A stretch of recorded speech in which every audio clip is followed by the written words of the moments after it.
Catherine Bernardo naging emosyonal matapos ang pananakit ni Daniel Padilla sa kanyang ina.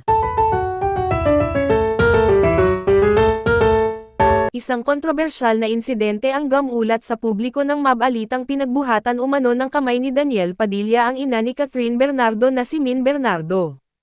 Ang aktres, galit na galit at emosyonal, ay hindi mapigilan ang kanyang damdamin sa nangyari. Narito ang buong ulat. Mainit ang balita ngayon tungkol sa tambalang Katniel, ngunit hindi ito isang love story. Ayon sa ulat, pinagbuhatan umano ng kamay ni Daniel Padilla si Min Bernardo, ang ina ni Catherine.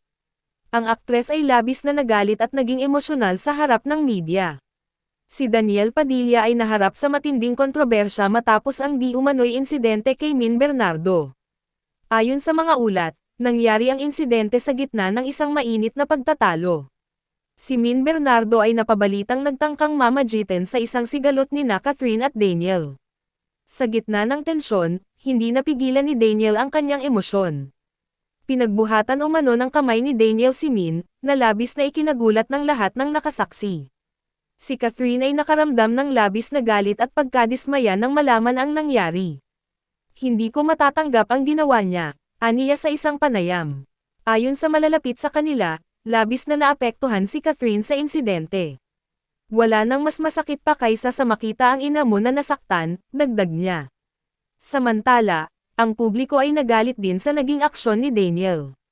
Si Min Bernardo ay napabalitang nagkaroon ng pasa matapos ang insidente. Sa isang pahayag, sinabi niyang, "Hindi ko inakala na mangyayari ito." Sa kabila ng nangyari, nanatili siyang mahinahon at tumangging magsalita ng masama laban kay Daniel. Sinabi rin niya na ang kanyang iniintindi ay ang kapakanan ni Catherine. Si Catherine ay naglabas ng emosyonal na pahayag sa social media tungkol sa insidente. Hindi ito tungkol sa pag-ibig, ito ay tungkol sa respeto, aniya. Ang mga tagahanga ng Katniel ay nabigla at nasaktan sa balitang ito. Marami ang nanawagan ng hustisya para kay Min Bernardo. Sa kabilang banda, si Daniel ay humarap sa publiko upang magpaliwanag. "Wala akong intensyong saktan si Tita Min. Nasaktan ko rin ang sarili ko sa ginawa ko," aniya. Labis na emosyonal si Daniel habang humihingi ng tawad. Sinabi niyang hindi niya mapapatawad ang sarili sa kanyang nagawa. "Mahal ko si Catherine at ang pamilya niya.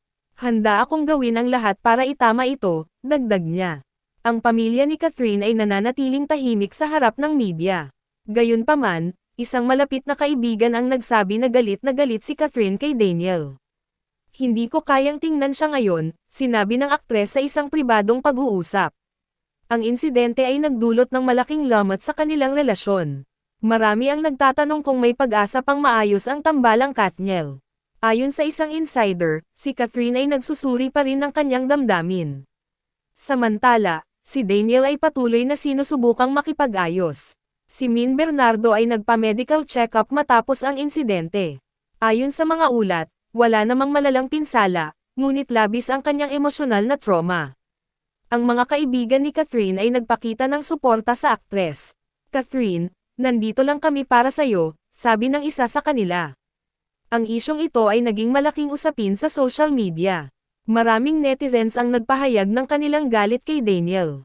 Ngunit mayroon ding iilang tagahanga na naniniwalang nagkamali lang siya at handa siyang magbago. Si Daniel ay dumaan sa counseling bilang bahagi ng kanyang pagsisikap na magbago. "Alam kong mahirap ito, pero hindi ako susuko," aniya sa isang interview. Sa kabila ng kanyang pagsisisi, hindi pa rin sigurado kung matutuloy pa ang kanilang relasyon. Si Catherine ay nakitang bumisita sa isang church matapos ang insidente. Ayon sa ilang saksi, nagdasal siya ng matagal at tila umiiyak. "Ang dasal ko ay magkaroon kami ng kapayapaan sa gitna ng gulong ito," sinabi niya sa kanyang Instagram. Ang kanyang pahayag ay nagbigay inspirasyon sa maraming tagahanga. Samantala, si Min Bernardo ay nananatili sa